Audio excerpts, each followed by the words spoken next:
Quick disclaimer, our episodes touch on a lot of adult themes that we want to put out there. So it contains a lot of adult language, adult themes, like I said, which include child abuse, child endangerment, assault of many various forms, and the such that can be very difficult and triggering for a lot of people. So please listen or watch with discretion. For those of you listening to the audio only, all of our videos will be linked in the description so that you guys can watch them. Every true crime junkie has that one case that changes it all. You go from being a listener or watcher, following along in the news or reading a headline, to suddenly needing to know all the details and being consumed by all the information, wanting to help piece together what really happened and see justice being brought to victims. Today's episode, as well as our first episode, is exactly how we got here. It also hits very close to home since it took place where we live. We watched this case unfold before our eyes from day one. It was everywhere. It was the only thing everyone talked about. Watching the community come together to help search for it and try to find the victim was truly incredible. Exactly 1 year ago, the sentencing in this case was handed down. I'm Jackie. And I'm Sam, and this is Justice For. Today's story is Justice for Gannon Stauch.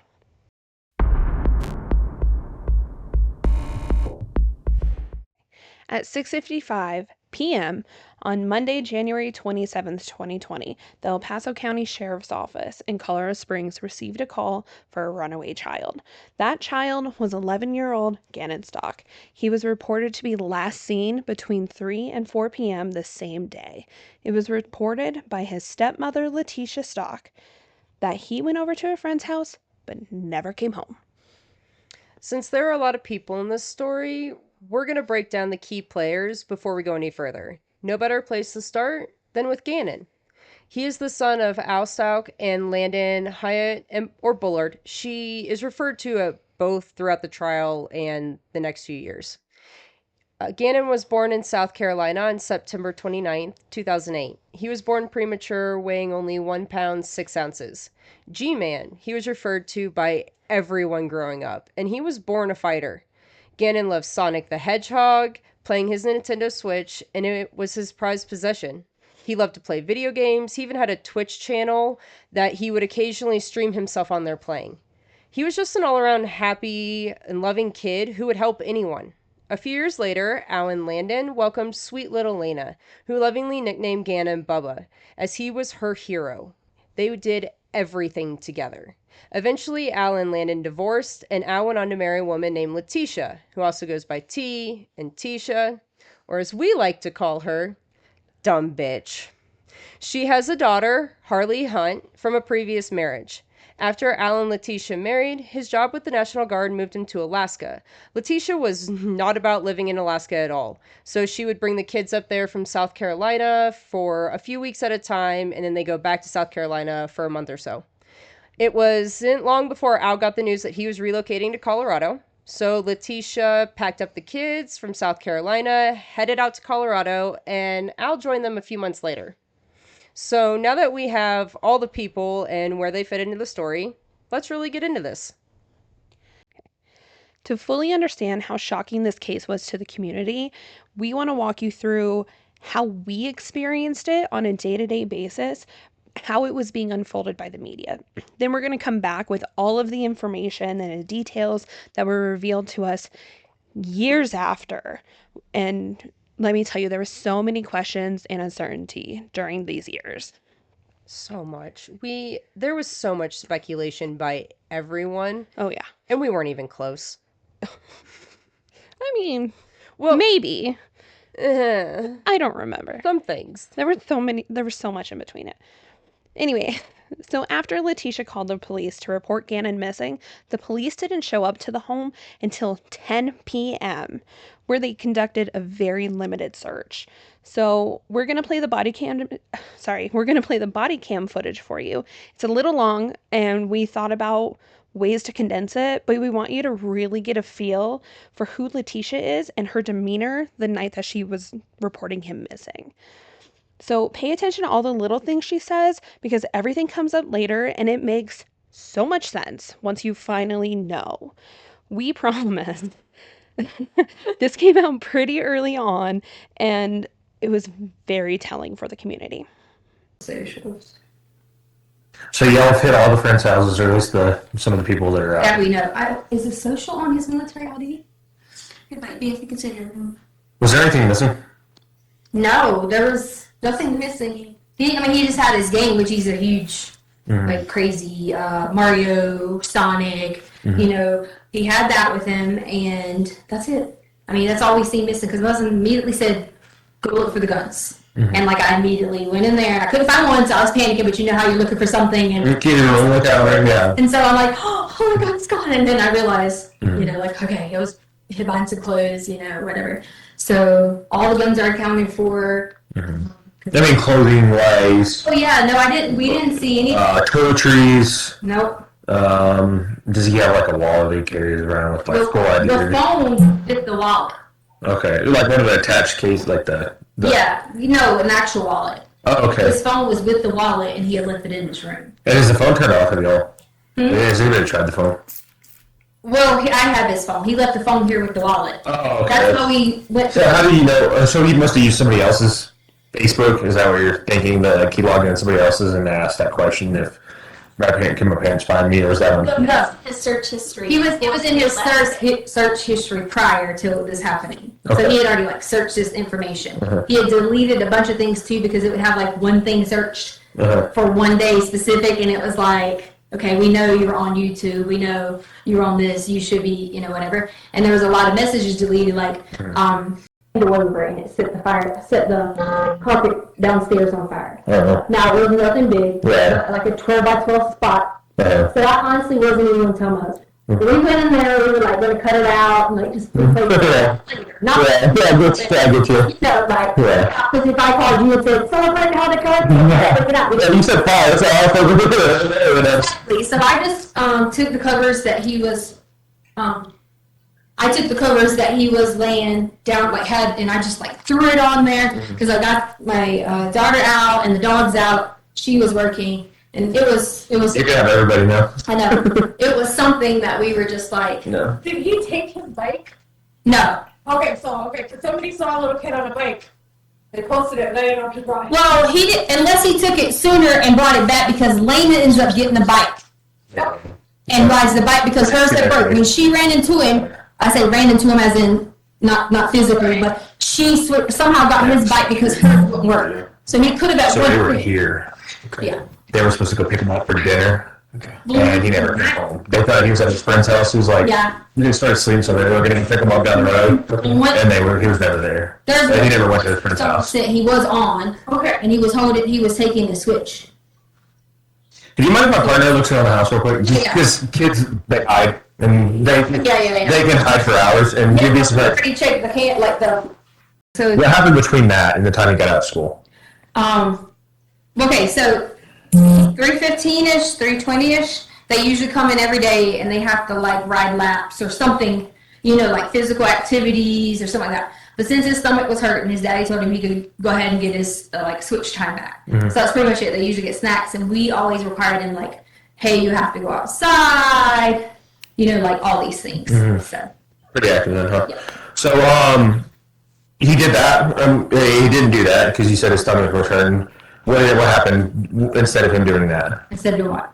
Doing that. He had already talked to my husband about being off restriction, so he said he was going to his friend's house to play video games. And what time he left at 3:30? I don't know the exact time because I was correcting his carpet thing downstairs. Okay, so he left at that time. Like my husband's like more creative than I am with the situation. Like I kind of always like, whose house you going to? Give me their number. That's how I was with her. But like he's like, oh, I was in a neighborhood. They can ride bikes. Everyone's together type thing. So So all the time they go and ride and meet friends. That's how we knew to go to different people's house because sometimes. What time did you notice that he left to go? I mean, what time? Between the 3:15 and when did you notice he left? I came back up here at like maybe like 4 o'clock and. He was already gone. Right, but then Lena came back in the house, which is the sister, and she said that she had to get his bike because her bike wasn't working, so he gave her his bike or whatever. Okay. Yeah. So he left before 4, between 3:15 and 4. Okay. Does he normally leave out the front door? Or would he have normally left out the front door? or the garage. They agreed to do both, or the back because he takes trash out. But we have a lock on that now, so. Well, the only reason I asked, it looked like there was a ring doorbell. Yeah, we already. That's how I told you that we already knew that he had left. Yeah.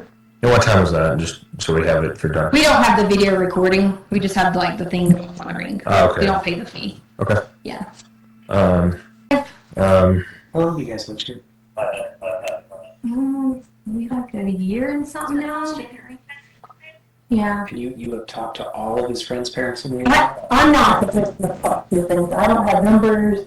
I don't say yes. I don't say no. My husband tells me yes or no. So he has all the numbers. There could be some friends that you don't. Right. Because I don't know the people like that. And a lot of the time that I was here, I had still had a job on the East Coast. So I had to fly back and forth a lot. So I didn't really meet a lot of people, like my husband did. Mm-hmm. And he's like, always want to be the one to talk to everybody about it instead of. Well, how about your husband? Has he talked to these people? Yeah, he's been on the phone with a bunch of them. He's in Oklahoma, Fort Steele right now. Is there anybody he hasn't been able to get a hold of? He said he's talked to everyone that he knows of. The only concern we had is he was talking about the friend with the older sibling, and we don't know who that one is. Mm-hmm. That remember, I just know the video you can see that, or the picture that the lady had. You can see he's got something right here, and it's like not far down. Which pictures is this? So some lady online had noticed it, like messaged us and had noticed that was him or the description, and she was like, "Was that him?" And I was like, "Yes." What was that picture taken? No. I honestly have about 150 Facebook messages that I haven't answered people on because you guys showed. Was it local? I mean, was it in this Lawson Ranch? Lawson Ranch. Someone put it on the Lawson Ranch page. And so a lot of people just kept sending messages, information. First, someone said they saw him get in a white SUV. Then someone said they caught it on their camera. They were all supposed to be sending this to me. But as I was talking to all these people on Facebook, because my husband gave the neighbor permission to post it, you guys came and I kept having alerts lists and I weren't gonna So let's talk about this. Yes, please. This video was wild. It was a lot. She is a lot. Like, this is the first time you're seeing her and hearing her. It's a lot to take in. And what is our favorite phrase she uses? Yada, yada, yada. Blah, blah, blah. Whatever. You will hear that in Way too much. so much. All the things. Later, I actually took tally marks, later. In trial? In for her yada, yada, Yeah. yadas? Yes. I counted I'm it so up. happy. It's a lot. But yeah, so you can see, her demeanor is so calm. But very chatty. So chatty. I feel like it's nervous chatty. And then we word vomit. Bath Yeah. salts. The candle. The why are we cigars bringing up in the his candle? backpack. It was so much. And why? Yeah. Do you not know any friends in the neighborhood? Why? Okay, so you've been out here for a few months with the kids before Al came out here, but yet you don't know anyone they play with in the neighborhood, but they're always outside playing with all the kids in the neighborhood? Yeah. And don't forget Harley coming in and saying, "Oh, he doesn't have his bicycle. I thought you said he went on a bike ride." Right? But yet we're not discussing him being on a bike ride, but now suddenly Lena took it, ran into him and took his bike, but not really ran into him. Yeah. And I'm sorry, I have a 10-year-old. She plays in the neighborhood all the time. I have every single parent's phone number in my phone, and multiple times do we shoot out a text, "Hey, is my kid at your house?" "No." "Have you found your kid?" "Oh yeah, they were over at this house." So we are all in conversation. My kid did not start playing in the neighborhood without knowing all the parents first. Yeah. I just feel like she was oddly very just calm and cavalier when her 11-year-old stepson is missing.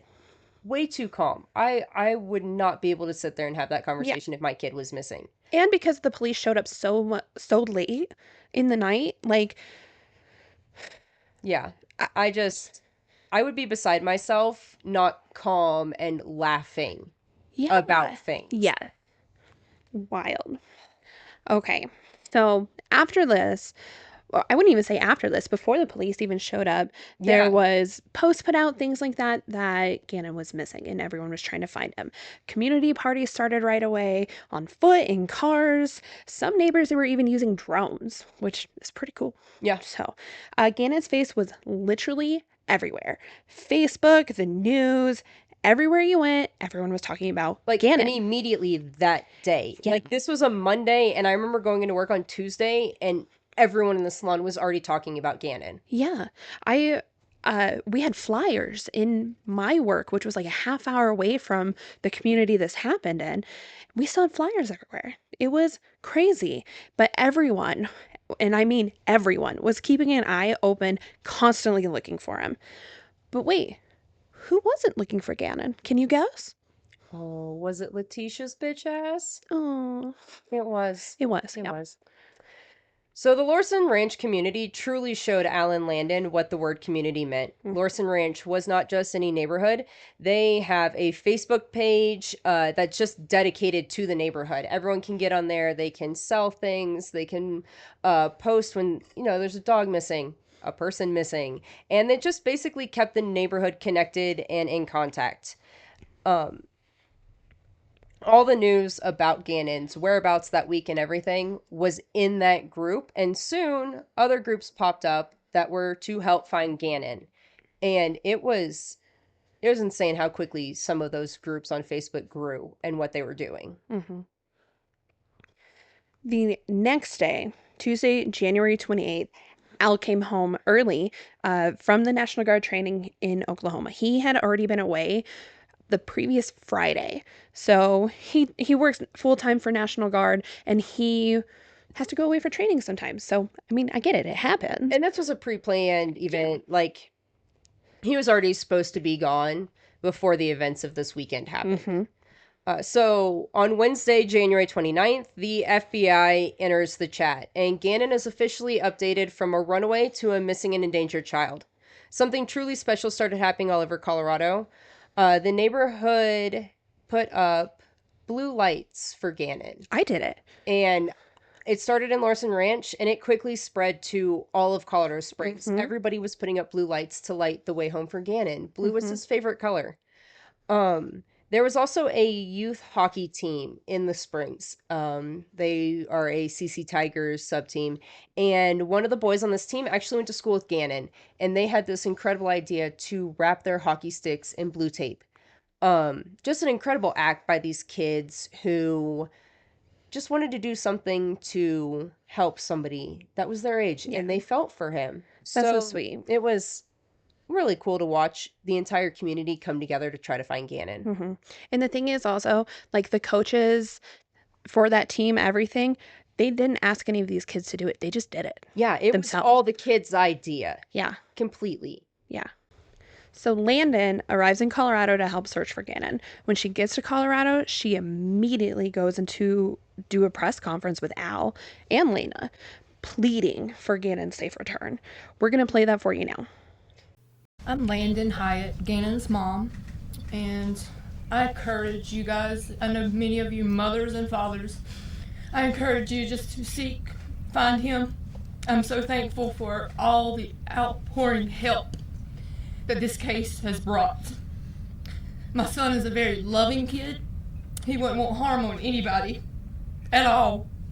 And it's so hard to just think, why is this happening to him? I have no clue. But my kid deserves to come home. My kid has a purpose. My kid has a life. And it's important to me. And it's important to everybody that's standing in this room. Gannon, Bubba, little man, mommy's hero, wherever you're at, mommy and daddy's here. And we're begging and pleading for you to come home. I know that's your biggest wish, is to see mommy and daddy standing here. We're here, Bubba. We're here for you, and I can't wait till you're found, because I have hope that you are going to be found. You are my hero. You are the reason why I have life. He's so special to me. I don't think many people can understand. My child was a 1 pound, 6 ounce baby. He had a 10% chance of survival. If he survived, he would be profoundly disabled. None of that is accurate. He's gifted and talented. Do anything for anybody. So I'm begging, I'm pleading, if anybody has any type of lead, put yourself in my situation. Ask yourself, what would you do? My Savior is a great Savior. And I know I have hope and that my son's going to be here. I'm thankful for the churches, the pastors, the outpouring support from this community, from Albert's military, family, everybody, the detectives. It was you that was sitting at the table, and you told me that 90% success rate, and you told me that I'm going to find Gannon. I believe that. It's the first time I had hope since I got that call on Monday. I have hope. So please have hope with me. I'm begging. Bring my baby home. Bubba, I love you. Mommy loves you so much. Nova loves you. Lena loves you. This room is filled with people that love you, and this community loves you too. So please come home, baby. Please come home.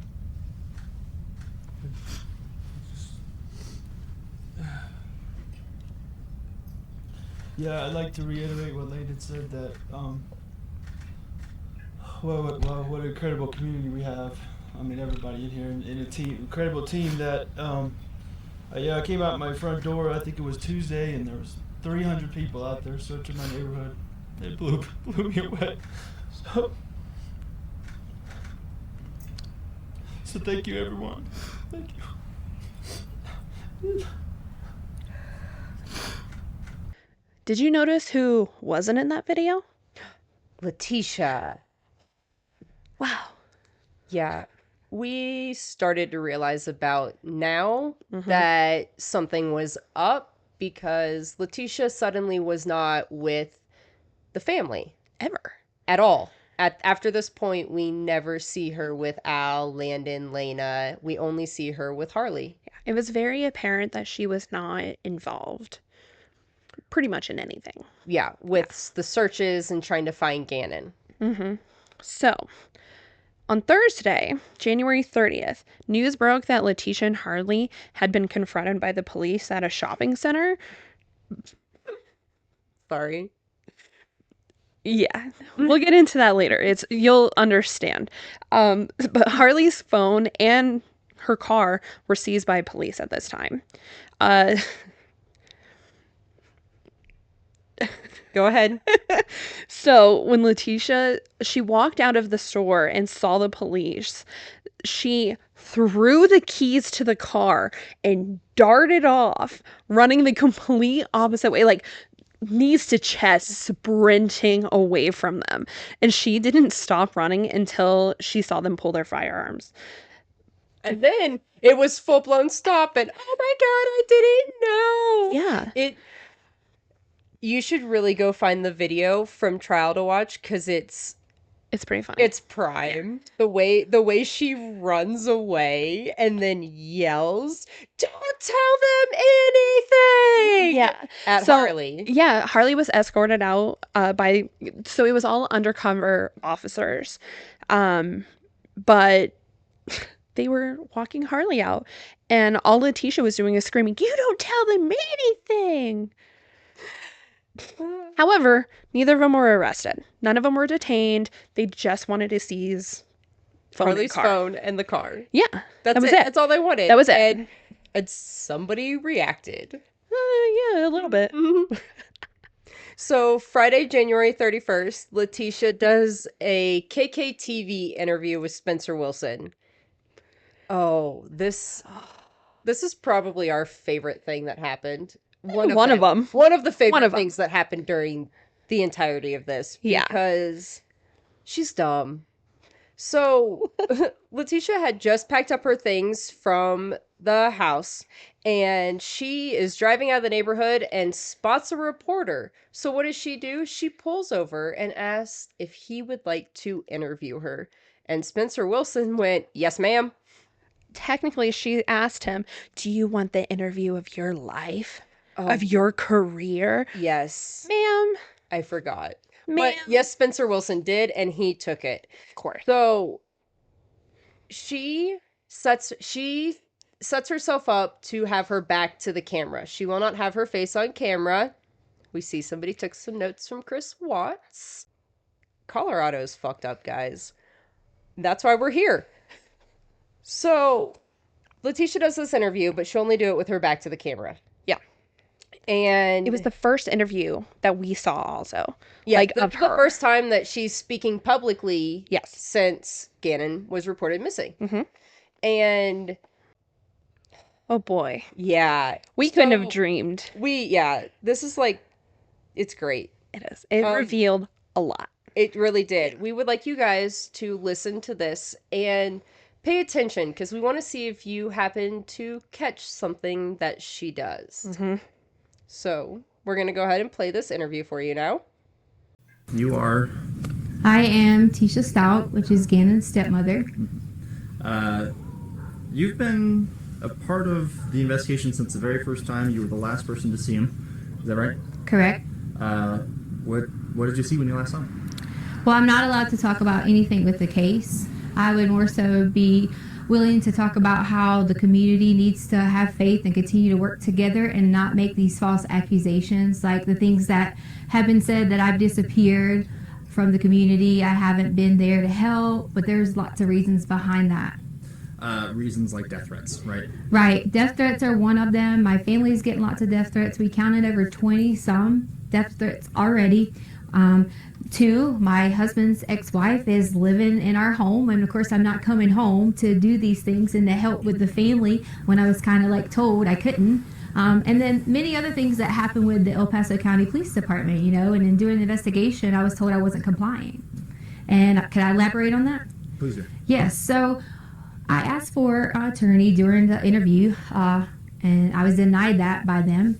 I was held because they were blocking the door, and I was told I couldn't leave, and that if I would have touched them, they would have probably, said I still wasn't complying or said I was, trying to run away or something. But during the interview, I asked several times, could I stop the interview? Could I get an attorney? Could I stop the interview? Could I get an attorney? I was denied. I was told I couldn't get nothing to drink. I couldn't go to the bathroom. I mean, it was continuously that my constitutional rights were violated. And that's why you say that they said then you weren't cooperating with the investigation. That's why they said I wasn't cooperating at that time, correct. And why did you ask for an attorney at the time? Well, I asked for an attorney at the time because there was one individual, there was 2 really good detectives, and so I'm not, going to talk bad about detectives, but the tactics they started to get when I would answer questions, they try to, they're detectives, they're supposed to twist, the one main goal is to find Gannon. But during that time, some of those things made me feel uncomfortable the way they were saying things, so I immediately stopped and felt like an attorney would help me with some of the vocabulary and things like that I needed help with and understanding some of the things that they were asking. I'm going to shift gears to what has become a huge online presence of people Right. obviously trying to do the right thing, help find Gannon. But at the same time, sometimes it just feels like rumor mongering. Have you seen any of those comments yourself? We have. And see, that's one of the main things we haven't been around in the public eye because I didn't want to expose my family to it if all these things were going on. There was comments about Gannon getting pushed off the hike, and there was comments about this, and that's just not true. I took care of Gannon for the last 2 years in our home because his mother didn't want to do it. And I would never, ever hurt this child. And I know there's some questions out there about, okay, so tell me what happens. That's up to the investigations when they end up letting you guys know, but I've cooperated with them, even to the point that we were held with a gun, and my daughter, a 17-year-old who serves our country in the United States Air Force, who has never committed a crime or done anything wrong in her life, was put in handcuffs over the keys that was in her purse so they could take her car. And they weren't in there? They weren't even in her car. In her purse. And they were in my pocket. You originally didn't even know it was the law enforcement officers? I didn't know it was a law enforcement officer because when he came out, I guess he was putting his jacket on, and it wasn't necessarily his fault. He was adjusting and happened to catch me. But I saw the gun, and I panicked originally and kind of thought, oh gosh, I got who's this guy? And then once I realized it was the sheriff's office, I was totally okay, but they still had a gun and told me they were going to shoot me.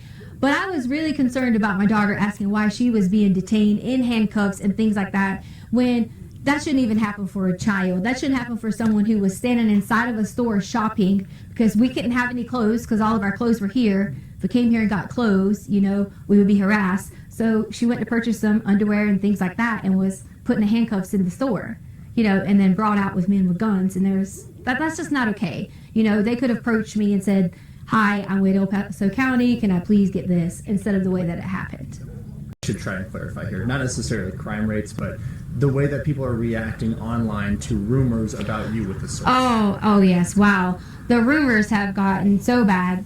I pretty much have been told at least 10 different ways that these people have these conspiracy theories. I guess they watch a lot of law shows and maybe they have all these theories on how Gannon is dead. And that's what they're saying. So I'm like, why are you saying Gannon is dead? He is not dead. We are going to find Gannon. And that's the main goal that we all have, my family has. Just because you haven't seen us, we have that same goal. We've been out searching. My aunt has been out searching. My family has been out searching. We all have been doing that together so that we can protect each other. How does it feel when not only you have a lost child who you are in care of, but then people blaming you for that child not being there? You know, I'm just ready for Gannon to come home. Most importantly, for him to see his family. But second, I am going to be so ecstatic when I'm able to say to people that I hope they have a really sincere apology for all these theories that have came out online, for all the things they said that I have done or people have done. And I just want everyone to know that we're going to find Gannon. And I love him so much. I've helped taking care of him for so long. Can you talk to me a little bit about him? I don't know him. Gannon is so kind, and he loves to play video games. That's one of his favorite things. He loves Sonic and Mario, and you know, he's always helpful, and he was always so helpful with the dogs around the house, and we have 2 little cute dogs, and he was always like a person I could say, Gannon, can you go do this? And he would do it right away. You know, sometimes with kids we have to remind them and things like that, and that's okay, but he was so sweet and able to help anyone. He could notice when you're sick and say, are you okay? And such a kind heart. I know you just said that you can't say anything about the investigation, so you can just say so again if you can't answer this, but is there anything we can hear about the hike? Was there a hike? That just seems like rumors right now. You know what? Could we bring my daughter up here? Because she can go and say that, you know, she came home from work after the hike and she can verify that Gannon was at our home. Okay, yeah. Yes, so I came home later that evening. I was at work and I can verify that he was there that night. So there was a hike that you guys went on, but then you guys came home. Yes. Where'd you guys go hiking? Garden of the Gods. Okay. I guess when... And then we ate Burger King afterwards, so, you know. There you go. Yeah. And then it just was, I'm going to go to play at a friend's house. And then it was just, I'm off to go to play at a friend's house. Unfortunately, I'm not able to comment on that anymore, and for that reason is because some things have been turned and twisted, and you know, that was one of those stories you were talking about where people say things. We had to hear things like who would let their child go out at dark and things like that, and that's just why I don't want to answer that. If I had to give, I'm not gonna say that part. That's okay. Never mind. I could take that out. I understand that it gets tricky with legal stuff. Do you feel like I asked you what I need to? Do you feel like this is going to help kind of turn the tide of what feels like a witch hunt, in my opinion? I hope. Am I on camera now? You are still. Okay. I think that a lot of people can see that I'm not missing and see that I am being cooperative. But to me, it's okay that they think those things because the way someone thinks about me, I don't have a problem with that. My main thing is I would never want someone to think that I would hurt Gannon or any of the children in our home because that's just not the case. I've spent my whole entire life working so hard in education. There was even things online that was talking about my education license and I shouldn't even be a teacher. And they just didn't know that. Like we moved on a military move and I didn't finish out my contract, so I gave up my license in that state. It had nothing to do with any criminal activity, you know, or any of those things. And it just got blown out of proportion on my professional status, you know. And do you feel like these are just internet detectives who think they know what they're doing? It definitely is. And, you know, here's the thing that kind of saddens me. It's like if you're going to talk about someone like that and have a witch hunt out for them, why would you even care, like, about doing those things? Because this is a child. You're telling me that you're just as mean, you're just as hateful to talk about someone else like that. That's how I feel. Like we just should not, we should all come together and wait until the end and see what happens because Gannon's going to come home. Any message for Gannon? We just wanted to add a message to Gannon from my family, is that we love you and miss you, and we hope that you come home soon. And Gannon, I can't wait till you can come home and let everyone know that you're okay. Okay. Did you catch your slip up? Oh, I caught it before you caught it. I know you caught it before I caught it. I just really wanted to ask you that. Of course. So she said was 4 times when referring to Gannon. She started out saying Gannon is, and then we went to was. And we never went back. Nope.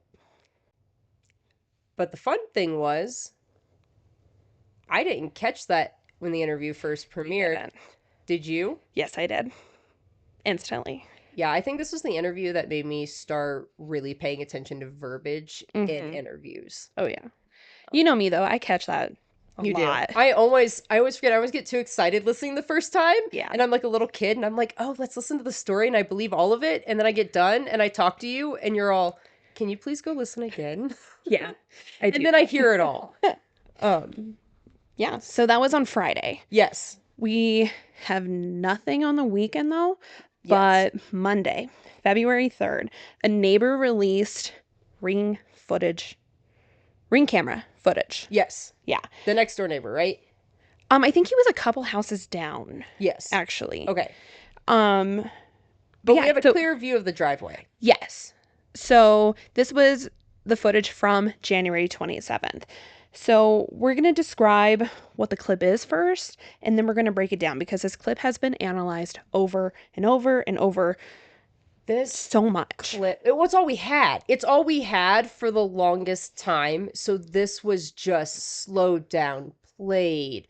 They darkened it. They lightened it. I'm talking, when I say they, I mean the media and social media sleuths. I mean, it was, we all broke it down. We did, because it's the last footage we have of Gannon. It's true. So. Alive. Yeah. It's last footage alive of him. It's true. It's sad. It is really sad, but yeah. This was overanalyzed. So in the video, you're going to see like what you're going to be watching is like up in the right-hand corner, like top corner. And it's Leticia walking out, getting into Al's truck, backing his truck up to the, like in the driveway, getting out, going inside, walking back to the truck, and you can see Gannon walking behind her. If you really notice how Gannon's acting though, because we instantly was like, something's wrong. Like, he had his switch. But he was walking really slow. Like lethargic. Like lethargic is what we kind of thought. Now, see if you agree with us. Yeah. But we feel like it's not... I got a 10-year-old. They run out to the car. They're doing stuff. They're playing. My kid only walks like that when they're hurt or sick. Yeah. And really sick. Like, we go into the hospital really sick. Yeah. Well... So they leave and they went to run errands. We'll get into that later. And then like a few hours later, truck comes back and is backed into the driveway again. And there's nothing happening for a while. And by a while, I would say like, no, I would say probably like 20, 30 seconds. It just seemed like that. Fitting, yeah. But it seems like forever when you're watching the clip in real time. Yeah, absolutely. And at first, all we saw is Leticia getting out of the driver's side and like, I wouldn't say running, but like fast walking. Yes. Like she was hustling a little bit. He was hustling up that driveway and then disappeared. But you don't see Gannon. You just see a shadow. Later on, we discovered that. But at first, everyone was like, oh my God. Yes. Yeah. Yeah. It just seems like she's the only one that comes home. Correct. But we watched it. I don't know how many times I watched that video. It was a lot. So many. And eventually, like if you really, really pay attention, you see a shadow on the other side of the truck and you hear 2 car doors close. Yeah. So we believe Gannon did actually make it home. He just got out on the other side of the truck. And very quickly. Yes. Almost as if he was being chased. Yes, which was an assumption we kind of all made. Yes. And because we didn't have anything else to go on at this point. We had nothing else. Yeah. We were honestly grasping for anything because we had no idea. So go ahead and watch this video clip. Yep. And go ahead and think about some of the things that we've told you as you watch it. Let us know what you think. Let us know what you think. So this brings us to February 11th, and Leticia makes a statement. So this is really the first time we've heard from her since that KKTV interview. Yeah. Oh, she posted it. She posted this. This isn't like an interview you can watch. It's a Facebook post. Yeah. And I have the Facebook post in its entirety that I'm going to read. Oh, this is Leticia's verbiage wording, not mine. First and foremost, I would like to thank all agencies, volunteers, and community members who are working diligently and praying endlessly to bring Gannon home safe. Thank you to my husband, who has stayed strong through this and protected our family to the best of his ability, and our immediate and extended family members throughout the East Coast. To Gannon, please come home soon, because your daddy is waiting to watch the new Sonic movie that comes out this week, and the cool shirt I got you to wear is in your closet. Social media has been devastating, from the harsh comments, speculations, threats, cyberbullying, etc. It has been a challenge when people are trying to run you off the road, waiting outside your hotel, threatening to kill you, etc. I encourage the sheriff's office to take down those pages that promote negative behavior and violence. Let's do what Gannon would do and be kind to one another. We all have engaged in something crazy online at some point, but Gannon would want everyone to get along and to focus on finding him. I know that many people have kids and are invested in this because it hits close to home for them. I would like to think that overall, most people are genuine and want to do everything in their power to find G. With that being said, please take a step back for a moment and let me explain to you a few details that were not released. For example, just like the video that was leaked, there are additional details that were hidden due to 1, the department doing its job, 2, the effects of social media and how some individuals would criticize or hinder the investigation. I chose to listen. I didn't leak videos or information, but at this time it's getting later in the process and we just want Gannon home. I feel the need to fill in some gaps. Now let me stress this. Police, all caps by the way, have known this since the first interview. Sunday night, G was helping me unload the garage and cut his foot because there are a lot of tools because Albert does woodworking. He sat on the edge of the car and we bandaged it up. He was good to go. He always loves helping his dad in the garage build things like his Lego tables and the flower pot they built for me as a gift. After this, I noticed G kept going to the side of the house. He told me he was checking to see if the gate was locked because he was the only one with the gate key. It made him proud to be the man of the house while Albert was away. Fast forward, we did a hike on Sunday. Cleared. And shopping on Monday, cleared as well from getting him out of the other side. Please don't think for a second there isn't enough of technology to determine shadows and movements around the truck. There was also proof from my phone that we had taken a selfie in the truck in our driveway that was time-stamped. We only send pictures to Albert when we are out and about or when he is away. That can be scanned for actual time verification. Last, from day 1, the sheriff's office has known a description of the person/friend whom Gannon left with. I explained to them and provided evidence that they had information about G having the key to the side gate.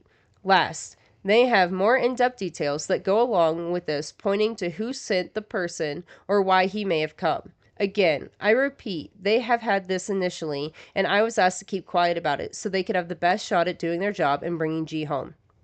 The last thing they needed was a hindrance to their investigation. I encourage you to think of any suspicious cars that may have been in the area a few days prior and keep praying for G. Tisha, stop. Oh my God, that was so much. That was so much of her to explain away with zero prompting. Like, we knew about the candle. Like, the candle video was, she talked about it in the body cam. Mm-hmm. Like, she talked about a candle. Mm-hmm. And then we have a leaked video of a candle video. Yeah. Which we'll get to later.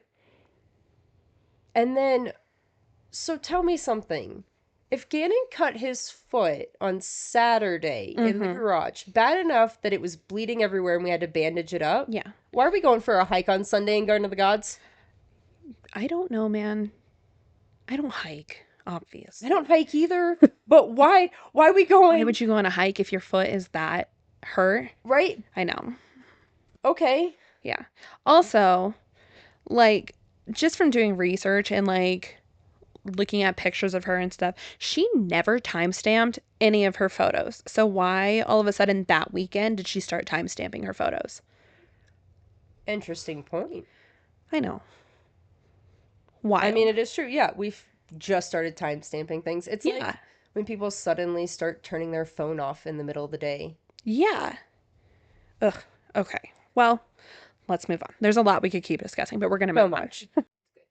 Okay. So Leticia doesn't stop there with that statement. She continues to post on the Lorson Ranch page, on Facebook.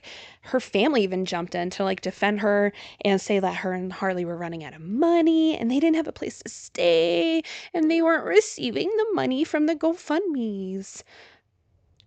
But that was supposed to help Gannon's family, not her. But she is Gannon's family. Right. Oh. Because she took care of him all the time, remember? I know. She was the one that supported and cared for him all the time. Yes. Anyway, she then released a very random video. The candle video that we keep bringing up. I don't know why she did this. I think she was like trying to prove her innocence or something with it. And she would like claim that she accidentally took this video. Like her phone just started recording in her pocket. Because the video isn't...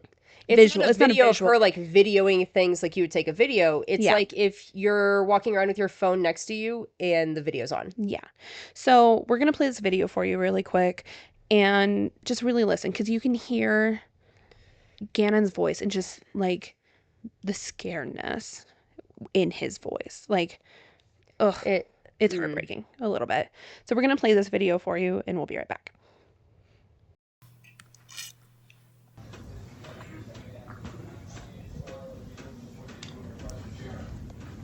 Well, devastating. Initially, Scott can't lie when the TMZ information... Gannon, I promise this is the last time I'm going to ask you. I'm just freaked out, okay? Are you sure you didn't do it on purpose? He did it. Okay, you promise. You promise. On purpose. Pinky promise. Pinky. Okay, alright, so, listen. We're gonna have to sell stuff to fix it. Okay? So, we figure out what we gotta sell. We can sell the sofa. We can sell whatever. Because we gotta get it fixed so the lady don't be mad at us and kick us out of the house. Okay? You got it? So that video, I don't know how it was like accidentally recorded personally, but like you can just really see how manipulative. Yeah. Okay, I got you. Leticia is. Like, she was just, well, you burnt this carpet, so let's figure out what we can sell. Otherwise, the landlord's going to kick us out. Like, why would you say that to an 11-year-old? How can you put that on a child? Yeah. Like, can you grow up and, like, why? Personally, for me, the worst part of that video is the end. When you can just hear Gannon crying and just being in pain and he's just worried about his burns. Yeah. And it's just, I'm sorry. If you knock over a candle, what happens? The wax goes out. The flame out. Especially if there's enough force, like it blows out. Yeah, you're not gonna set the couch and the carpet on fire enough to have to jump on top of him and him have burns. Yeah. And that's the next part where we went, oh, Tisha. Yep. So that brings us to February 13th, and the search for Gannon moves to Douglas County. And for those of you not familiar with Colorado, we are in El Paso County, which is Colorado Springs, which is where this is taking place. And the county just north of us is Douglas County, but it's not really that far. It's far from Lorson Ranch. It's like 45 minutes because that's like southern El Paso County. 45 minutes to an hour, depending on traffic. But if you're like in central Colorado Springs, it's like 30 minutes north. Yeah. So it's really not that crazy to be in a different county right now. Yeah. And we had absolutely no idea what they were doing up there. They kept going to the same areas, but we just watched and we waited. And then on February 21st, there was an announcement that they're no longer searching in Douglas County anymore. And we're like, okay, cool. But what do we do with this? What do we do with this? What's the reason? Yeah. None. We had There was none. no reason. We find out in trial, but we have no reason now. So 4 years later. So, yeah, essentially. So 11 days after that search ends up in Douglas County, on March 2nd, 2020, Leticia is arrested in Myrtle Beach, South Carolina. Mm-hmm. Well, yeah, not Colorado. Yeah. She's back in South Carolina. And on March 4th, they began her extradition back to Colorado. Mm-hmm. Which she didn't fight, by the way. No, she didn't fight her extradition at all. She was like, let's go. Yeah. Which makes the next part suspicious because while driving through Kansas, this dumb bitch decides, hey, let's attack a deputy with an unopened Monster can. Like, they let you pick out snacks and drinks at the gas station, and then you're going to bust them over the head with it? And the deputy even said that, like, they were jamming out to music, having a good time, and then all of a sudden, bam! Yeah. We feel bad for the deputy, but it's an entertaining video, so we are going to play it. Yeah. It's a little blurry just because it's very strange footage. Yes. But we have to play this for you. We have to. It surprised us all when it came out. Yeah. But it was fun. It was fun.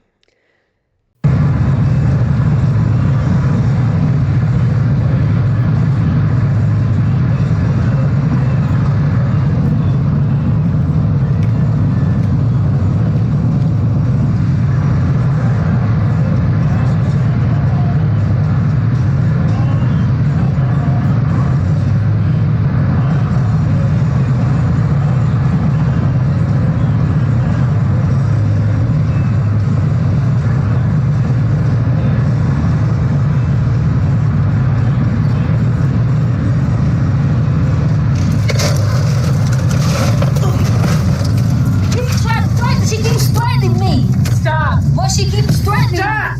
Stop it. Well, she keeps on threatening me. I have stopped it. She keeps on.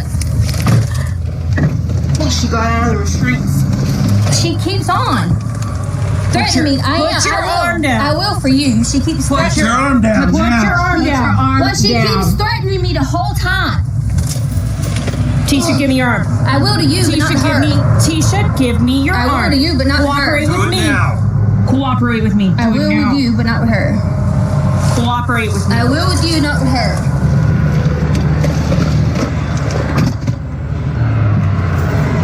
Tisha?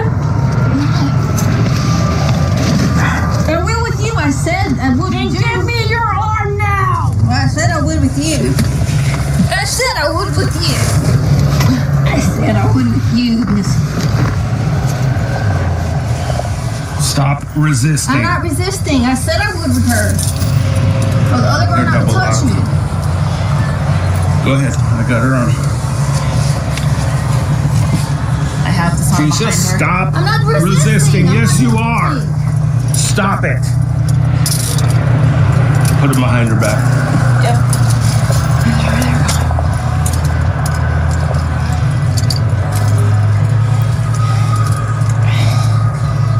Tisha, stop it. I'm not even doing anything.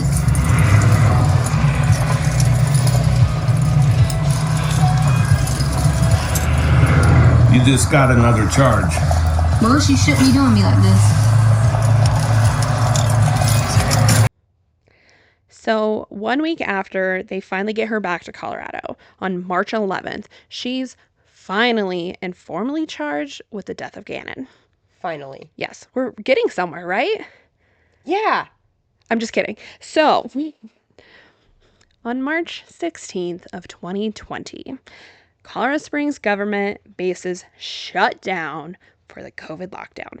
So essentially, I feel like that's the start of the whole world shutting down. It was. Yeah. It just slowed everything down. The whole court system, everything. The world was locked down. COVID screwed the court system. Everything stopped. There were so many cases at this time that just got put on pause and stopped. And this was one of them. Yeah. But even with lockdown, everyone was still keeping an eye out for Gannon. Absolutely awful. But it took everyone by surprise that on March 20th, there was an announcement of remains being found in Florida. They were confirmed to be Gannon's. In Florida. Yeah. When he showed up in Florida, I don't know about you, but I jaw on the floor for like 5 minutes. Yeah.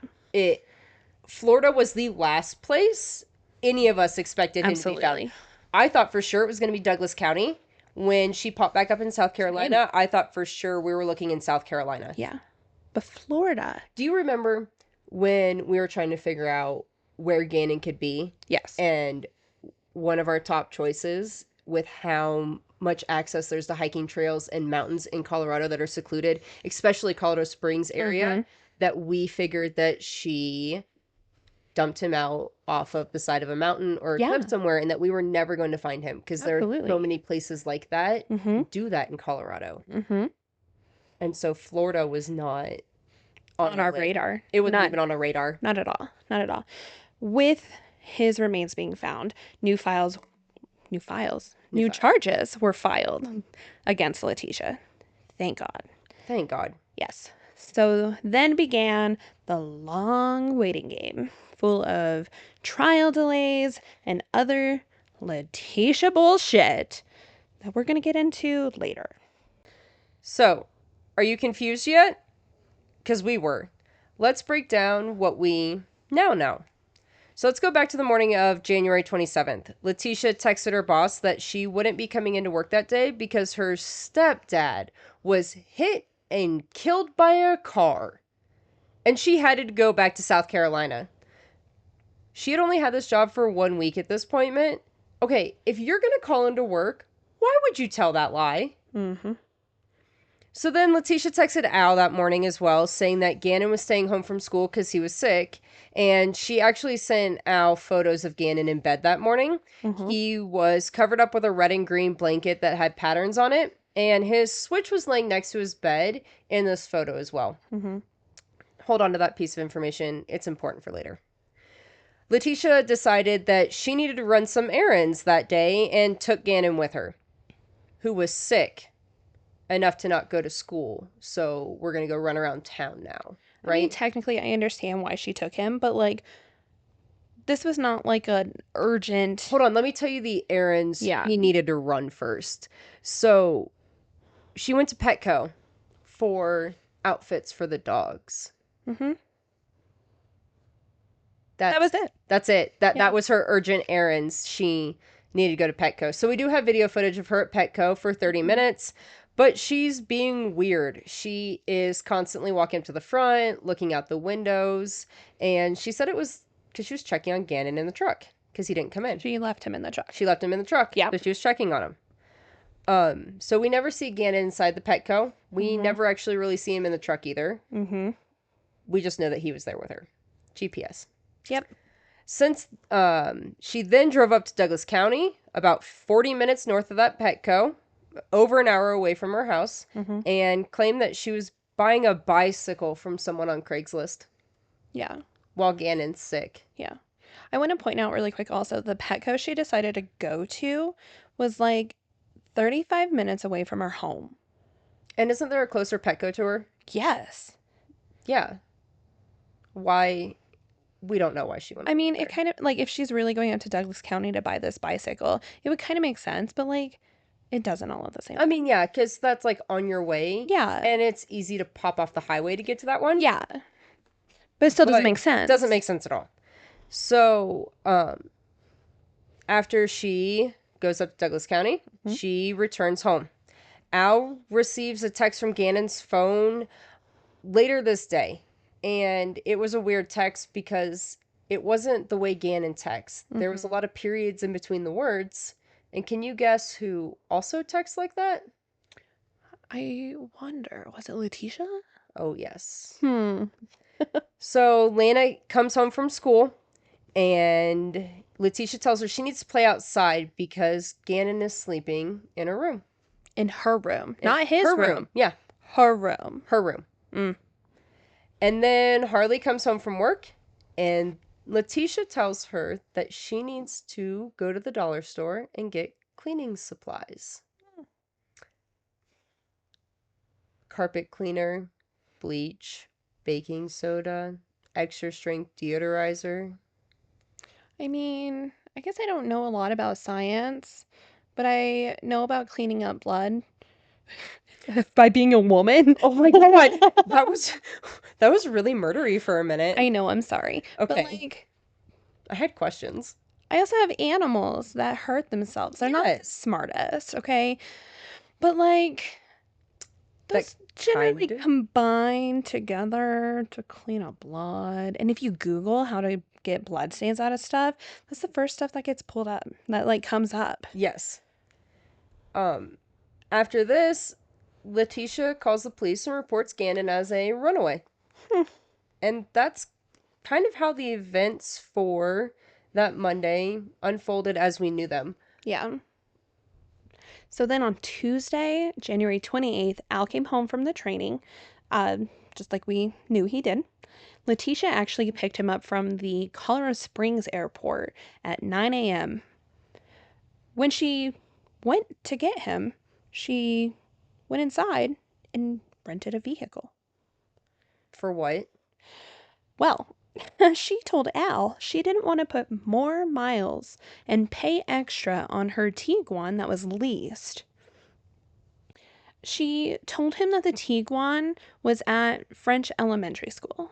And that's the school she worked at, right? Used to work at. Used to work at, yeah. Why did she rent a car?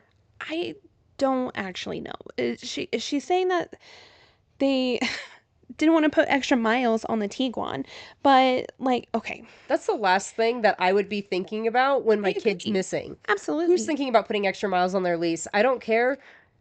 I know, but okay, so hear me out. So she got a Kia Rio as the rental, and she left him at baggage claim to go get it rented, and they left, and they went back to their house in Lorson Ranch, left the Kia Rio there, got into Al's truck.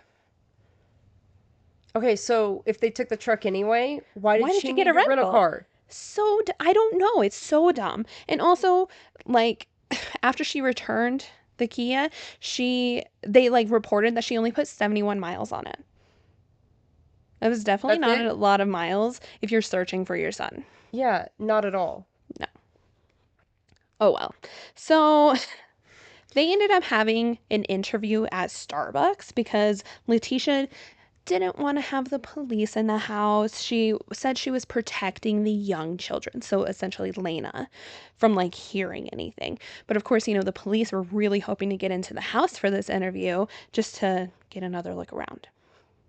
But at this interview at Starbucks, she continued with the story of him being missing and at a friend's house. After that, essentially, Al left to go look for Gannon. He went to GameStop, like he was being a parent and thinking, where's his favorite places? I need to go there. I need to check. And so that's what he was doing. He was checking all of Gannon's favorite places that he could possibly be at. But then all of a sudden, he's like, hold up. I'm going to go to French elementary school. I want to go see if her Tiguan's there. So he goes there, drives around the parking lot 3 times. Didn't see her Tiguan. Like at all? At all. The Tiguan was not at the school. So wait, has Leticia lied to Al? I don't think so. But that was the moment that he knew that something was wrong. That was the turning point for him. So it dawned on him that she lied. Weird. Right? And he knew in that moment that Gannon was in that Tiguan, in her vehicle. He knew. And he immediately stopped his car before he even pulled out of French elementary school and called the detective, Detective Bethel, and went straight to the sheriff's office. Like an actual parent does. Yeah. When they are concerned about their missing child. Mm-hmm. He told her that he was having serious doubts about Leticia and everything she was telling him. So he decided to now work with the police to figure out what's actually going on. From this point forward, Al had his phone tapped, and every excruciating conversation that he had with Leticia was recorded. That man is a saint. Oh my god. My If you gosh. could get an award for listening to somebody talk ridiculous ass things, he would have it. I can't imagine. Like, we had to listen to all of it, and he had to deal with this for years. Deal with it in real time on top of all the emotions and feelings of his kid being missing and not knowing where his kid is. Yes. Yeah. So, bless him. Like, oh my gosh. Yes. So then the FBI crime unit comes to the house, and they finally start collecting evidence. They took a lot, and we'll get into the evidence later, but the one thing that they never ever found was the bedding that was on Gannon's bed in that photo that she sent to Al that morning. And his switch. Yes. So on Wednesday morning, Leticia starts to tell her first story change. We call this story number 2 to start with, because there's a lot of them.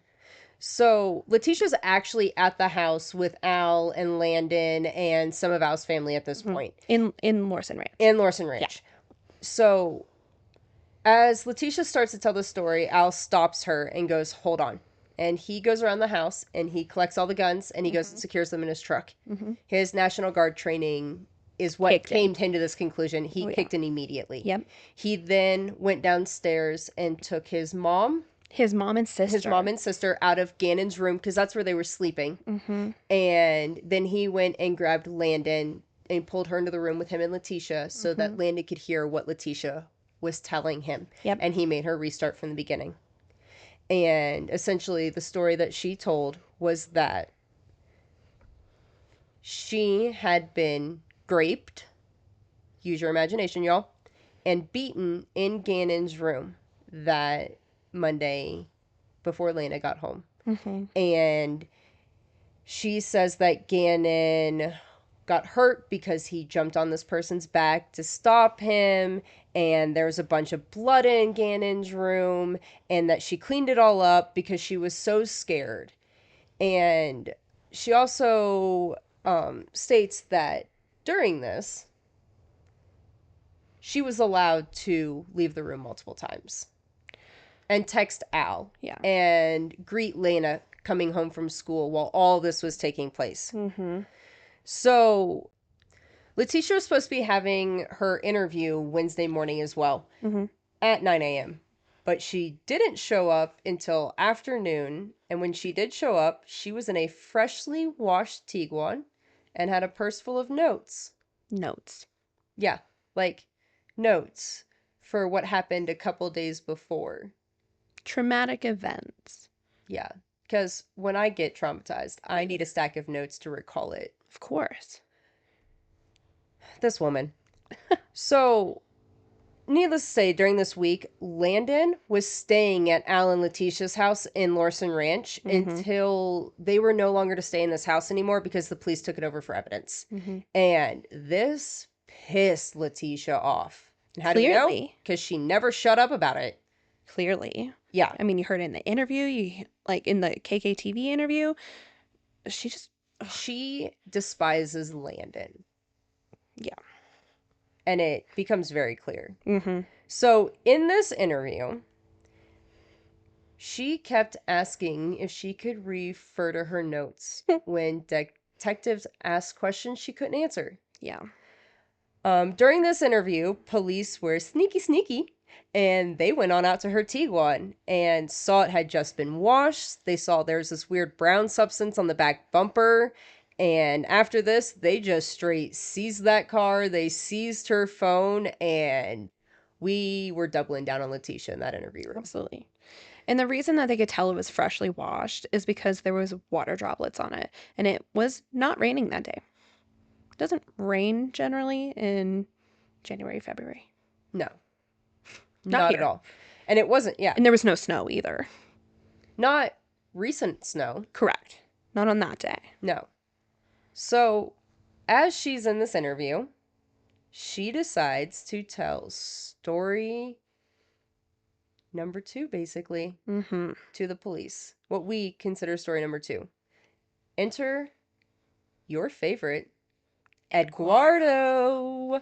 So Eduardo was hired to fix the carpet in the house. Remember the carpet that candle knocked over and burned so horribly? Mm-hmm. And so she hired him to fix the carpet and he came in the house while they were running those errands. But he stayed and he hid. So once they got home, he attacked Leticia, he attacked Gannon, he raped her multiple times. She allegedly hit her head multiple times, blacked out each of those times. However, she was allowed to go upstairs and talk to Lena, as well as able to text Al during this alleged attack. Who the heck breaks into, or none of them breaks into a house, hides out in the house, starts to assault someone, and then goes, oh wait, hold on, go text your husband. Oh, fine. Go ahead, greet your daughter upstairs. It's fine. I know you're going to come right back down here. It's cool. Yeah. I feel like I should point out really quick, Lorson Ranch it was a new development at that time. So there was a lot of workers working on houses and stuff. And that's how she found Eduardo. Yeah. Was that he was a worker and she like pulled over and asked him to come into their house to fix the carpet. Yeah. Okay. So after she tells the police this incredible story, because that's what it is, a story, they suggest, well, let's get you over to the hospital for an SA exam. Mm-hmm. Oh no. Leticia has chest pains now. And she can't breathe. And she needs an ambulance. And she needs to go to the hospital. And they said, okay, we'll get your SA exam there while you're at it. Yep. So then she starts shoving napkins down her pants. Yeah. Like, what are you going to do? Soak up the pretend SA? Like, what are we doing? It was also 2 days ago and it's just still chilling up in there. Yeah, like, what are we wiping away? So then I genuinely don't understand what she was thinking during all this. Like, no, I have all this pain. I don't want to go to the hospital, but I need to go to the hospital. Did she think that they were going to do the exam at the police station? I don't know, but I still don't understand the whole napkin sound. I don't understand it either. It was hilarious to watch it, though. It was. So they call her an ambulance. They are taking her to the hospital. And wouldn't you know it, the bitch can breathe fine. Whew. I'm so happy her heart's okay. Yeah. We couldn't have that give up yet. Man, those EMTs probably did such good work on her. So once she gets to the hospital, the nurse that was back there to do her vitals, do the check, do the SA exam, had a few notes. She said that Leticia was looking a hot mess. She looked like she hadn't showered in days. Her hair was greasy. It was unbrushed. She smelled. It just was a mess. And I bet those napkins really helped. Yeah, I bet you that's why she was shoving the napkins down there. Little horse bath for you. Yep. I know you brought this up while we were writing this. Mm-hmm. Do you think if she didn't shower that she still had evidence on her? I mean, essentially, yeah. Do we think that's more of what the panic was? Probably. Because she knew she looked disgusting and probably smelled horrid. Just, that part was just kind of wild. That, she was that disheveled during all of this. Mm-hmm. So, somehow, Leticia slipped out of the hospital. Just dipped. She has no phone. She has no car. She has no nothing. She somehow got Harley to pick her up. And they this woman weaseled her way into staying at Harley's coworker's house. Hope she showered there. I hope she did too, because geez. Yeah. So, as all of this is happening, Al and Landon are still out there searching for Gannon, and they're doing press conferences, and they're just pleading for Gannon to come home, while Leticia is out there just running amok. Friday, Leticia comes with the family, gets all of her belongings, does the KKTV interview, and then she disappeared. Or so we thought. Wild. So then, the beginning of February 3rd, is when all the recorded calls between Al and Leticia really started. And we could just tell that she was driving during these calls. Like, you can just tell that you can hear like car noises. Yes. I don't know what she was thinking. But we also find out that, like, during this time, she was driving from Colorado to Texas to Florida, all the way up to South Carolina.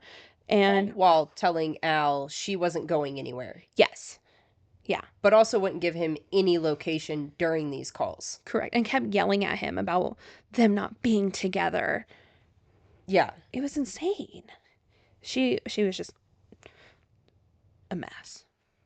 She kept trying to cover up losing service. Yeah, the calls kept dropping, so we believe she was losing service while driving, and that's what kept happening, and she just had an excuse for every time. It was crazy. We'll get into the calls a little bit soon. But she did keep asking the police, like she would call the police and ask to get her passport back from them. And she was trying to leave. She was trying to dip. Bye. Deuces. So back to the calls really quick. These calls were so hard to listen to. Because her voice is annoying. Oh my gosh. She like screeches. Have you ever heard a bald eagle? Yes. It was worse than that. Yes. Yes. Yeah. And once again, y'all, Al is a saint for these calls. A saint. And remember how we mentioned earlier, yada, yada, yada, blah, blah, blah. Whatever. So I did tally them up. And just during this one call, she said yada, yada, yada 14 times. Blah, blah, blah 3 times. And whatever 11 times. That was one call. The first one. They played the entirety of these calls during trial. All of them. If you wish to torture yourself, please go give them a listen to. However, we're going to play a few clips just so you can understand her mindset and just hear her voice and how she was trying to manipulate Al.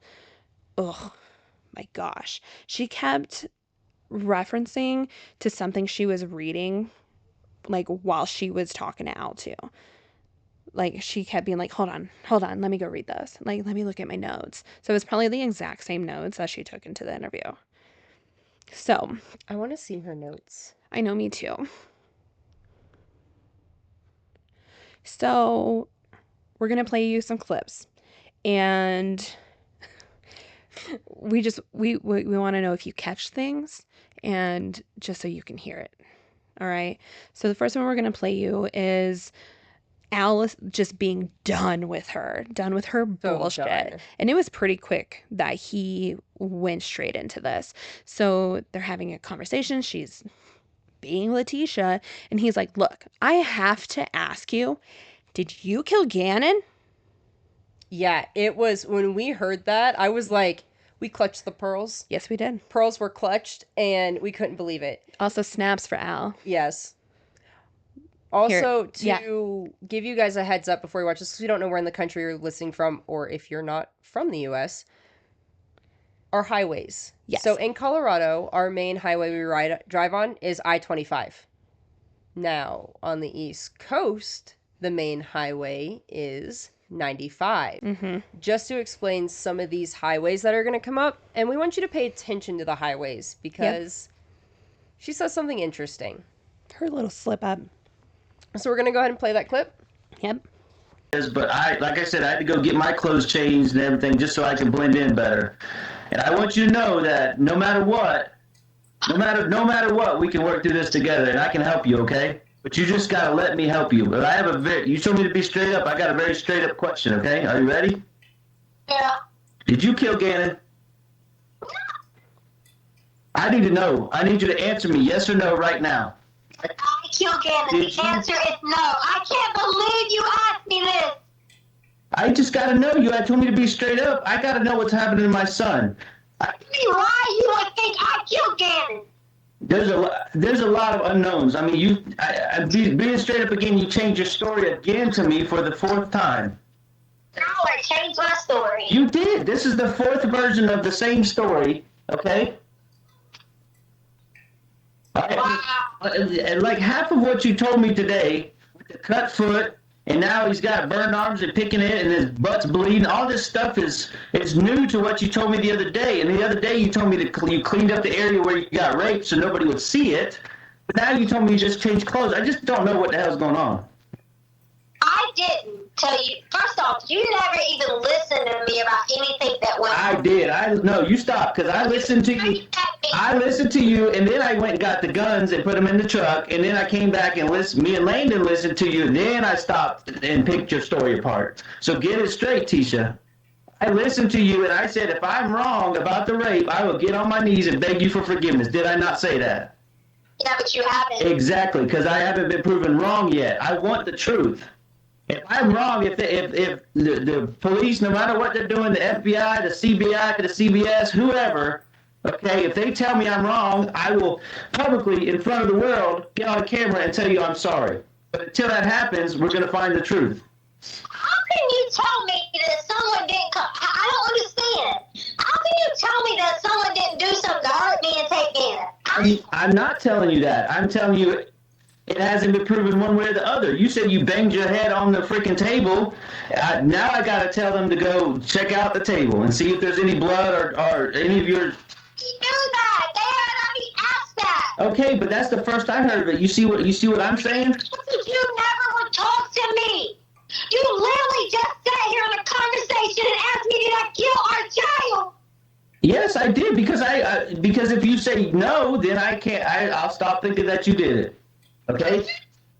That's horrible. I don't know what to think. My son's blood, you're telling me his blood's all over the walls, and now you're telling me the Mexican guy that had the gun to your head or whatever took him away, and he knows him, and he could be anywhere. So where did you get that piece from? That was so now you got me twisting all your stories up, because that was from the first time you told me the rape story. He had a gun to your head. You told me it was your gun. You told me, but you told me it was your gun. So that's fine. I'm not debating the points here. I said the black one. Okay, fine. But I mean, you know in your heart I would never hurt Gannon. Yes, I absolutely believe that. But I'm doing everything I can to help you right now. But Tisha, listen. The thing is, if you don't, but it's not just. I asked you if you killed him. You said no, and I'm sorry. That was a hard question. But if you know anything, or you did anything, or just upset about it, we can work together, and I can help you. But I can't help you if you don't tell me anything. It's just there's so many unknowns, Tisha. Oh my God. I mean, did anything happen that was an accident that you're scared about? Really? I'm just trying to, Tisha, you know, with my Army training, I'm trained to ask all these questions to get us in a safe place, right? And that's why I took the guns out from the get-go. That's just my training kicking in. Enough, but you got to put yourself in my shoes, okay? What the hell would you do if this was Harley, okay? And you didn't have all the information. How would you put all these pieces together? So, I mean, you got to look from my glasses. How am I supposed to put all these pieces together when I don't even have a third of the pieces? I'm just trying to find the pieces, get them together. You want me to answer that question? Which one? The one about what if it was Harley? Yeah. Yeah, answer that question. Okay. So as soon as you tell me this, when I get off this phone, I will have my husband and my children together in a home, and our asses will be praying, and we will be on the phone with the detectives, and we will be saying, listen, I support my husband, and we need to find someone over here. Somebody had to see something. Ask them again. Do something. We will be putting a fucking alert out everywhere. We will be putting a description out everywhere. We will close the fucking borders from Colorado to all of them, up and down 95, because it leads to fucking Mexico. 95? What? That shit. Why would you? 85, whatever. 85? Oh, 25. It's the state of Please to Mexico. Well, you please be careful when you say those things because then they're going to start looking up and down 95 on the East Coast. So, I don't know if you caught it, probably because you don't really know Colorado that much, but she slipped up. Our main highway through here is I-25, and the main highway down in Florida is I-95. We also have an I-85-87 that goes... It's like a highway, 87 interstate. Yeah, but it runs by Lorson Ranch. But she kept slipping up all these highways, and... Let me tell you something. I'm from the East Coast. We drove I-95 all the time as I was a kid. I have never once in my life since living in Colorado interchanged those two ever. Yeah.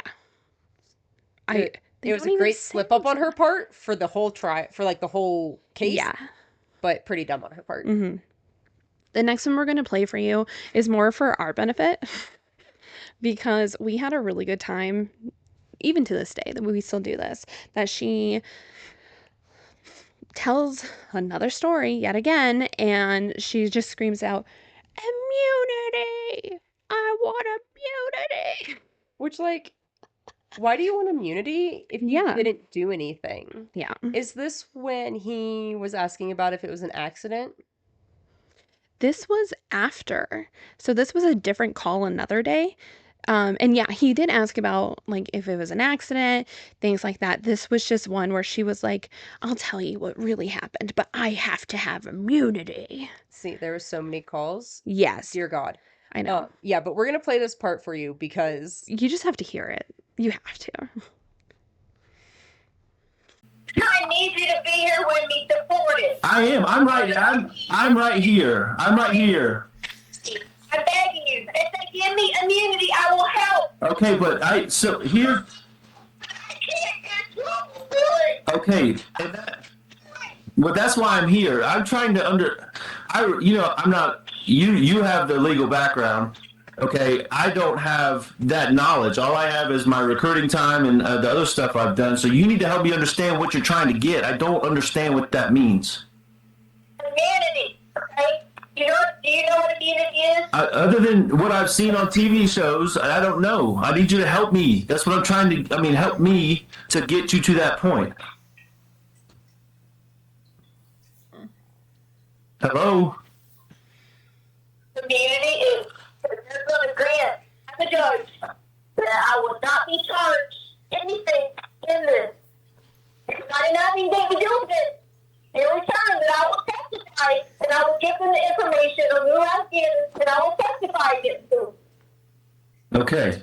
So you're saying, so I'm going to walk back through this so I understand clearly what you're saying. So there's no ambiguity or unknowns here. So you're saying you somehow know where Gannon is or who has him or how he got him or something like that? See, that's where you're not going to put words in my mouth. I'm trying to understand, Tisha. Explain to me, okay? Walk me through it so I understand what you're saying. No, why would I record you? This is me and you. Why would I say Happy Valentine's Day on a recording? That's something personal between us. It's just you and me on this phone call and in your room. Absolutely. Okay. Community is where I'm telling you, I told you the truth about Gannon. There's more details about how that went on. There's more details that I can't discuss that would incriminate myself because they're going to say, why did you say this? But he has all our information. He was starting to go to work and have these people go there. If I said anything in the meeting with the cops, I was late to the meeting. But I need immunity. So I kissed him.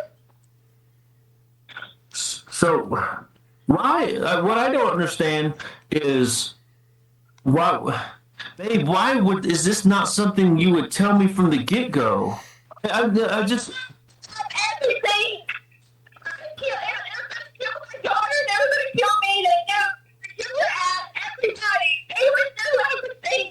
Yeah, but Tisha, look at what you just said.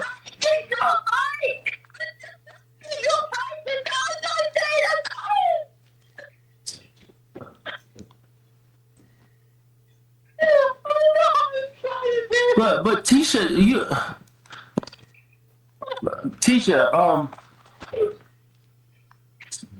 What? I'm trying to understand. It's surprising you. I need to be please. So, I don't know if you also caught this, but she specifically said that she would never kill anyone unprompted.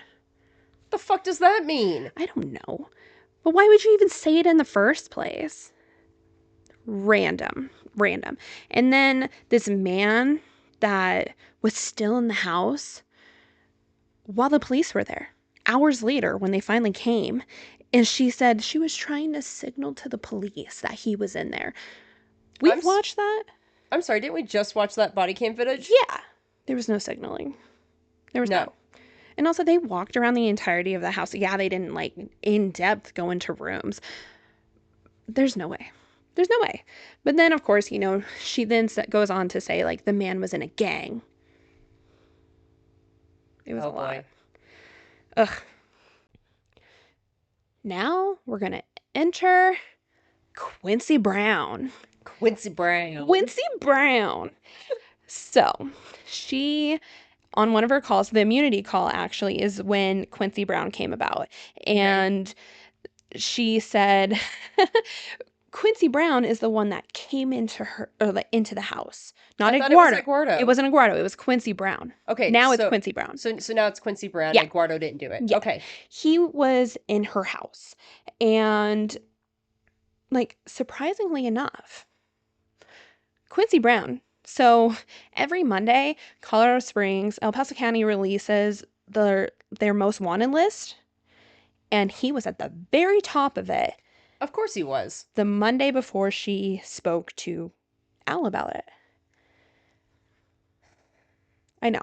So, of course, they say this. The police go to Quincy's family. Is like, yo, what's up? Tell us what's going on. And they said he is confirmed to be in Mexico and has been for a while. I do want to say that my favorite part about this is the police literally went to Quincy Brown's family. He is still on the most wanted list, confirmed his whereabouts, and then went, thanks. Never went and got him or anything. They did confirm they confirmed he was in Mexico at the time, was not even in Colorado. Mm-hmm. But I just really enjoy how the family was like, oh yeah, y'all can want him for that other stuff, but he definitely wasn't here for this one. Yes, it was crazy. So Al's like, wait, hold up. How do you know it was Quincy Brown? Right? Yeah. How would you know? Whole name. Yes. So apparently she knew it was him because his ID was in his pocket while he was raping her. And that's how she knew it was him, because she saw his ID. Oh, was this before or after she knocked her head so hard she blacked out? Who knows? Oh, okay. Just making sure I'm keeping her story One of the straight. 2 times she knocked her head on a table and blacked out. Okay. Yeah, makes sense, right? Yeah. And apparently Quincy then also asked her for a suitcase. So she gave him a green suitcase, and he left and took Gannon with him. Oh, wait. So Gannon wasn't at a friend's house? Gannon actually got taken by somebody in a suitcase. By Quincy Brown. Not in the suitcase. Just the suitcase. He just took the suitcase and took he Gannon. needed a suitcase and he needed Gannon. Okay, that makes sense. Right? Total story. Yeah. So then Quincy keeps making appearances in some of her other stories, and I'm so confused. I'm going to break down all these stories because I know we've talked a lot about it. So the first one, Gannon's missing. He's at a friend's house with bath salts, right? Makes sense. Second one was there was a Mexican man. We're not at Aguardo yet. Just a Mexican man in their house, possibly robbing them. She thought it was who she asked to fix the carpet. She hit her head, blacked out. Gannon kept asking, we didn't touch on this, but Gannon apparently kept asking this Mexican guy about his mommy and Uncle Matt. Who the fuck is Uncle Matt? I don't know, because there is no Uncle Matt. Right? It doesn't make sense. So she is the one that is saying that he kept asking for Uncle Matt. This is also when she was saying that she was 3 to 4 weeks pregnant. Oh, so now we're pregnant? Yeah. Okay. Al's baby. But Perfect. he couldn't remember because she blacked out and also had pregnancy brain fog. I don't understand. Al calls her out on because she didn't mention this part. So he calls her out on the essay from this person. And she was like, why would I want to tell you about that? Why would I want to tell my husband about that? Whatever. Because she initially told police before telling Alan Landon. Yeah. So silly. The guy apparently knew everything about this family. Like, he knew where one of the little black guns that Al owned was, and like knew what car was hers, and apparently Gannon willingly left with this man. Oh, so willingly. he went from being kidnapped to willingly left with this guy. No, this was only the second story. He hadn't been kidnapped yet. Okay.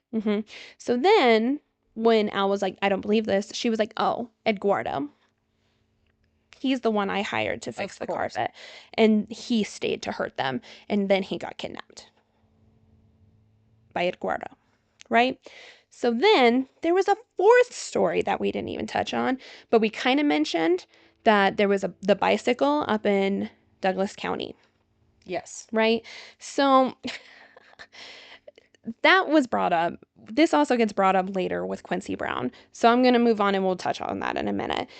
Then there was a pregnant lady at Petco that apparently was not actually pregnant. Yeah, she wasn't actually pregnant. Her belly was full of cash. And at the time, there was like some of the Mexican restaurants in town were going through a money laundering scheme. I totally forgot that she stole that story that was like a year old and already solved and everything. Yeah. And revived it like it was still a thing. Yes, she did. So that was another one. And then again, back to Quincy Brown. He ended up turning into like the main story at the end. So first off, he was the seller of that bicycle up in Douglas County. I thought Quincy Brown was fixing the carpet. No, Eduardo fixed the carpet.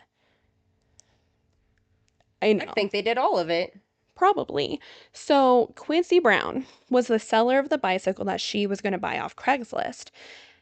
Gannon was like riding on the bike to test it. This bike was for Al, by the way, not Gannon.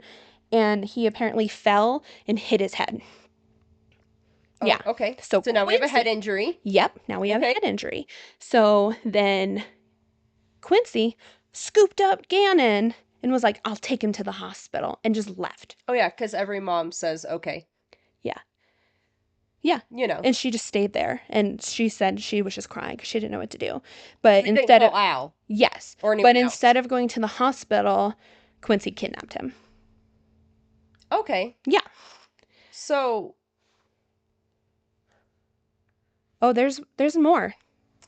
Yeah, I know. There's more. So then when Al was like, I don't think that's true, she was like, oh, you're right. He was actually laying in the middle of the road. And when we stopped the truck, because we didn't want to hit him, he jumped up and got into the truck and demanded that she took him to their house.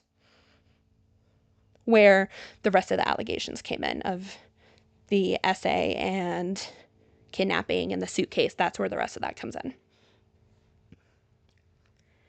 Okay, so are y'all over this woman's shit yet? Because I'm so sick of her shit. I'm so fucking over her shit.